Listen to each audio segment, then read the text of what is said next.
Olá, seja muito bem-vindo ao Papo Saúde. Já deu para perceber que o programa de hoje vai ser bem diferente, né? A gente vai tratar sobre um assunto que todo mundo ama, a nossa relação com os bichinhos de estimação. Há quem diga que essa relação é muito benéfica, tanto pra gente quanto pra eles. São nossos melhores amigos, nossos companheiros, mas também é preciso tomar certos cuidados. E é sobre isso que o Papo Saúde vai tratar hoje. Mas e você é de casa? Você tem um pet? Como é a relação do seu bichinho na sua casa? A gente sabe que muitos já fazem parte da nossa família. Mas e se a família for crescer? Se estiver vindo um baby por aí, será que a gente precisa tomar algum cuidado especial? E para tirar essas dúvidas e esclarecer que seu pet não precisa ficar de lado, eu fui conversar com uma nova mamãe que também é veterinária, ou seja, especialista nesse assunto. Ela é veterinária, tem 5 cachorros em casa e é mãe da pequena Isabela. E sabe o melhor de tudo isso? Ela conseguiu unir os seus maiores amores e construir uma relação saudável. A minha gravidez não foi planejada, eu já queria engravidar, mas não veio antes do que era para ter vindo, né? Mas assim, como eu te falei antes, eu não tenho frescura com relação aos animais, né? Tanto como veterinária quanto como dona deles. Claro, eu tinha cuidado em relação à limpeza, a gente diminuiu e melhorou muito a limpeza da casa por conta dos pelos, porque eu tenho rinite alérgica, porém não é uma rinite causada por eles, né? Mas assim, para não aumentar as chances de ter alguma coisa.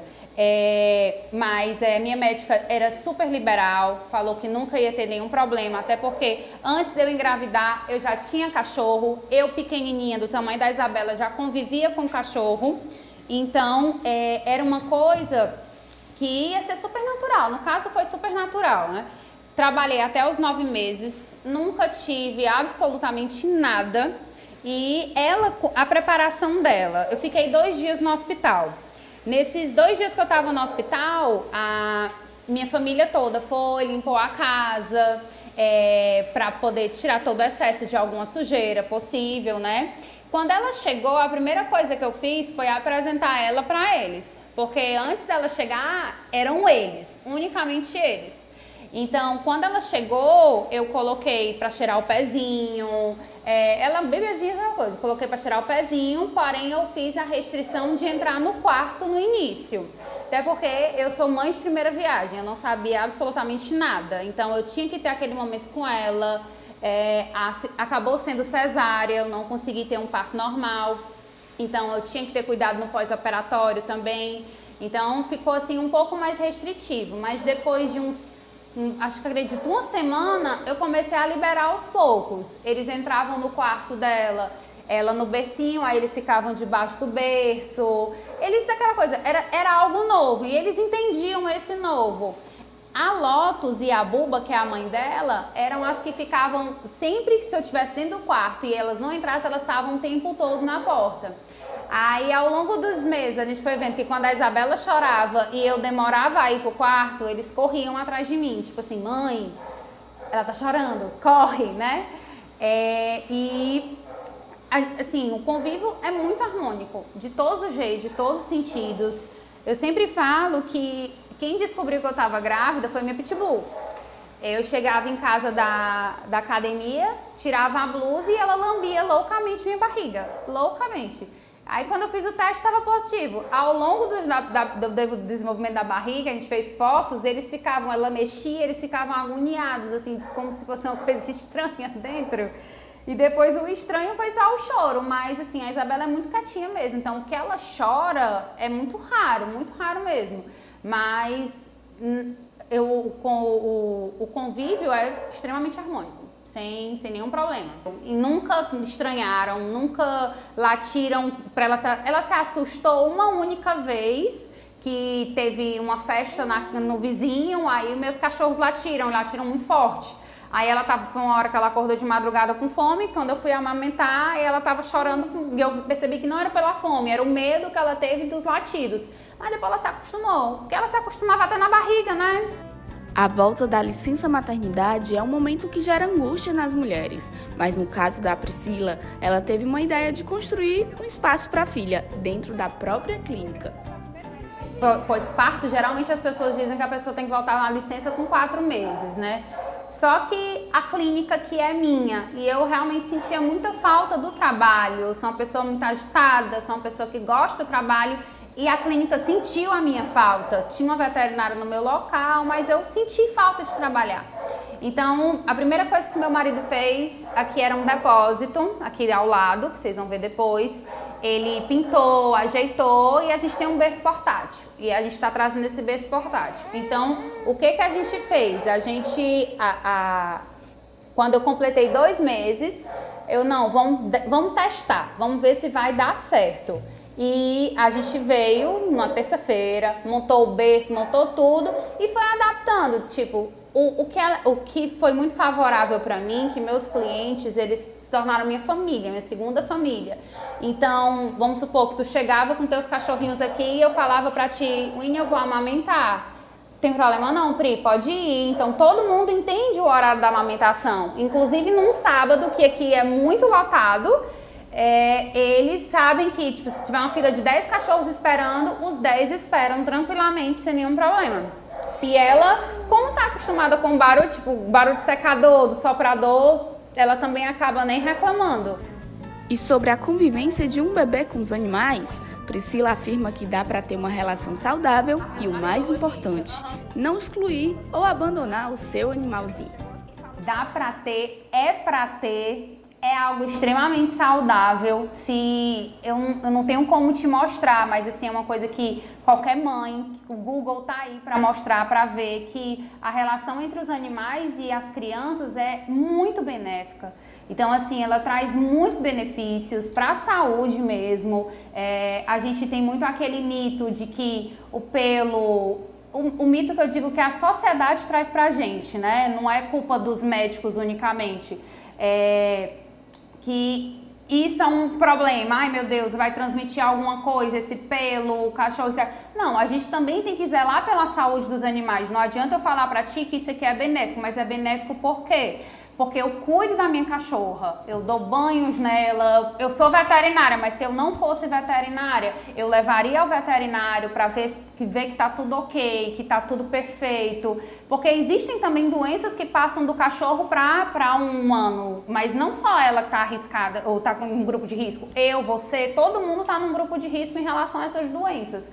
Mas, assim, esses estudos que eu te digo é com um N muito grande de crianças dentro desses estudos, que provam que o convívio só traz benefícios. Muita gente chega pra mim e perguntava, inclusive a minha médica no começo tinha muito receio em relação aos gatos por conta de uma doença chamada toxoplasmose.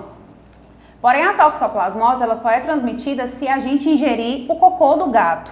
Ninguém vai ingerir o cocô do gato.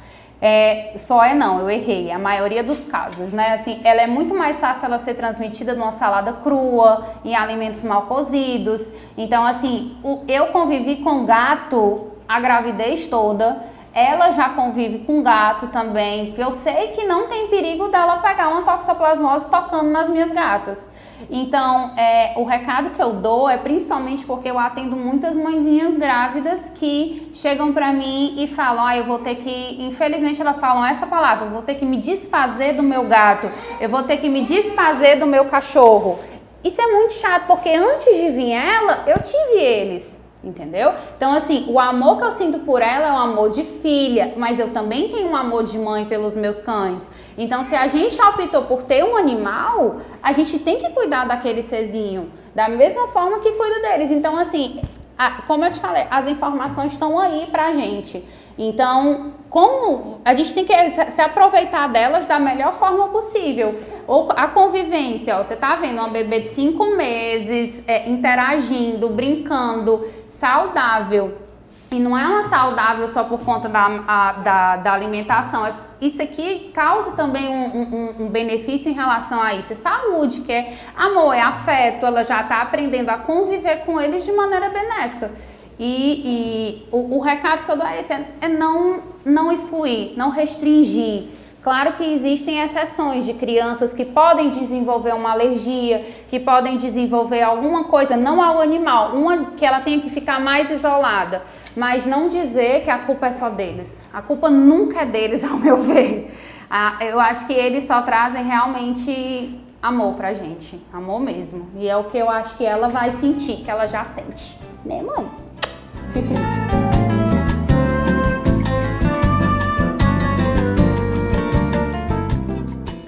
O Papo Saúde vai para um rápido intervalo, mas não sai daí que já já nós vamos conversar mais sobre o assunto. Até já!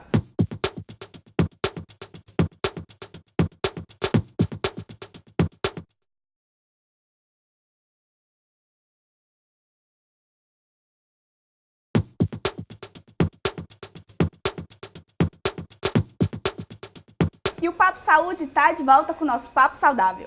Um bate-papo com um profissional para esclarecer algumas dúvidas. Olá, e para começar o nosso Papo Saudável, eu vim conversar com a alergologista Andréia Barreto, para a gente entender melhor o que é alergia e quais os principais cuidados nós devemos ter para deixar sempre perfeita a nossa relação com nossos pets. Muito obrigado, Andréia. E para a gente começar, Andréia, me diz o que é alergia? É uma patologia? Sim, a alergia é uma doença, é uma resposta alterada do organismo que ele entende como estranho aquela substância e começa a reagir e a produzir sintomas. Andréia, voltando agora para o nosso contexto do tema do programa, a relação com os animais é uma idade propícia do surgimento de alergia, quando nós somos mais jovens, crianças ou em adultos, qual é a faixa etária? Sim, é mais comum em criança mesmo, a partir dos 6 meses até os 2 anos de idade, que é o período que a criança está desenvolvendo uma certa resposta e ainda não tem uma defesa apropriada. Então, ela pode apresentar uma chance maior de ter alergia assim, nesse período. Mas isso também, à medida que a criança for crescendo, tende a melhorar, mas não descarta também de aparecer na vida adulta. Os pacientes adultos, eles podem sensibilizar, eles podem começar a ter alergia quando está mais adulto e ter sintomas assim também. André, como se dá a alergia? Ela é uma falha do nosso organismo, já inerente quando a gente já nasce, ou ela é adquirida com o contato?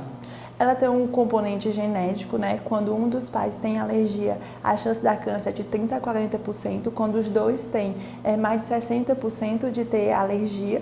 E aí tem os fatores desencadeantes, que são os aeroalérgenos, né? Que é a poeira, o mofo, o ácaro. Quando o paciente já tem essa predisposição genética e tem o contato, né, com esses fatores desencadeantes e os pelos associados a isso, aos pelos de animais, de gato, cachorro, de rato, e aí pode piorar, e aí pode desencadear e causar sintomas de rinite, dermatite e asma.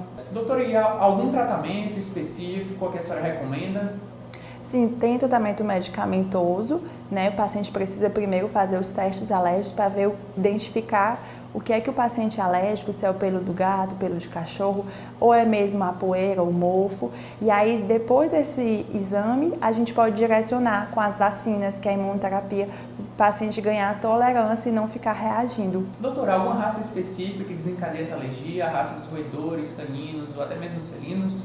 Os animais que têm mais pelos, eles têm mais facilidades de desencadear essa sensibilização alérgica, tanto por conta que as pessoas alérgicas têm uma alergia ao pelo do gato, do cachorro, como também pode acumular no pelo a poeira, o mofo, né? Então, os animais que soltam pelos, gato, cachorro, rato e cavalo, têm mais chance de estar sensibilizando os pacientes. Doutor, então até quando o nosso bichinho ele é bem cuidado, sempre frequente a sua tosse, banho, ainda há a possibilidade de desencadear uma alergia? Na verdade, o paciente já é alérgico, o contato vai piorar, né? E aí, o que a gente recomenda é banho uma vez na semana, né? Evitar o contato diretamente e no ambiente íntimo, por exemplo, o quarto, na cama, né? No sofá, que é onde o paciente pode ficar mais tempo. Mas ele pode ter o contato, sim, com o animal, é só evitar esse contato mais íntimo e mais prolongado.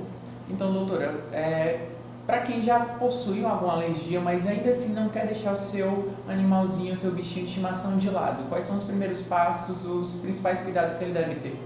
Não precisa se desfazer do animal, controlar os sintomas, né, através de medicação, de antialérgico, de outros tratamentos que a gente tem e ter o cuidado com o animal, sempre manter o animal limpo, né, e aí também manter a casa limpa, isso ajuda, porque o ácaro, a poeira, o mofo, ele pode estar no pelo do animal. Então, mantendo a casa limpa, a poeira não vai estar depositada no pelo do animal. Então, isso já vai ajudar. E evitar o contato mesmo em cama, em sofá, que é onde o paciente pode ficar mais tempo. Então tá sempre mais ligado à limpeza do ambiente e também a do animalzinho, dos dois, não é isso? É. E aí tem até um estudo que mostra também que passar óleo no pelo do animal, porque o que acontece? A saliva do animal é que tem a proteína que vai desencadear a alergia. Então o animal, ele se lambe bastante. E quando ele se lambe, acaba que essa proteína da língua, da saliva, vai para o pelo. E aí, quando solta, e aí pode desencadear a alergia. E passando esse óleo, evita que esse pelo se disperse no ar e provoque a alergia. Então é isso, doutora. Muito obrigado pelo seu tempo. Então já ficou claro, né, gente? Sempre deixar o nosso ambiente limpo, o nosso bichinho limpo, e é sempre importante ter o acompanhamento, tanto médico quanto veterinário. É isso aí. Então é isso, né, Arthur? O Papo Saúde de hoje fica por aqui. Mas se você quiser falar com a gente, mandar alguma dúvida ou sugestão, você pode entrar em contato pelo 3477-3422. Ou pode falar com a gente pelas nossas redes sociais, facebook.com/Papo Saúde Unifor ou Instagram Papo Saúde TV. Muito obrigada pela sua companhia e até semana que vem. Tchau.